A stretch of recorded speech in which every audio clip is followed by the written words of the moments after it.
আপোনালোকৰ সকলোৰে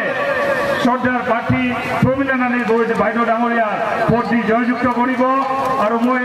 এটা শ্লোগান দিব বিচাৰিছোঁ প্ৰমীলা নানী বাইদেউ ভোট দিয়ক আকৌ এবাৰ মোদী চৰকাৰ আকৌ এবাৰ মোদী চৰকাৰ বন্দে বন্দে মাতৰম বন্দে মাতৰম ধন্যবাদ। মাননীয় ৰাইজ আমি সভাখন দীঘলীয়া নকৰিম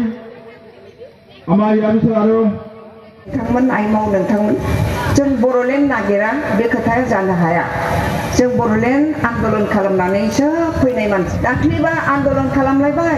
दाबा आन्दलन खालामला दाख्लिबा बर'लेण्ड बिलायबाय दाबा बर'लेण्ड बिला बे खोथा जानो हाया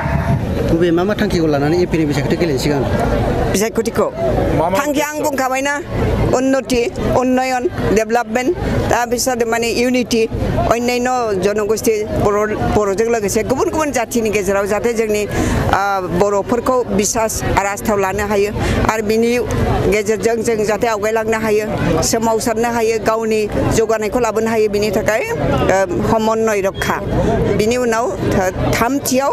माने 6टा जनगोष्ठीया जाहाथे जनजाति जायो जोंजों एखेलगे थानो हायो आरो जों निरापद जायो बिनि थाखाय माने बेखौ लाना फाइट खालामनांगोन। एबसु एनडिपिपि एइउडिएफ आरो आमसुआ आरो गोबां आफादफोरा इउपिपिएलखौ मदद खालामदों बेयाव गिनांगौ आं सोर मदद खालामदों खालामा आं मिथिया जोंना समाजा गुबुन गुबुन समाजा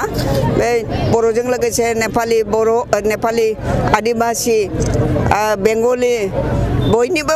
मदद लानानै कच राजबंसि बयनिबो मदद लानानै जों दा फैगौ बिसायख'थिखौ देरहानो थाखाय खामानि मावगासिनो दं।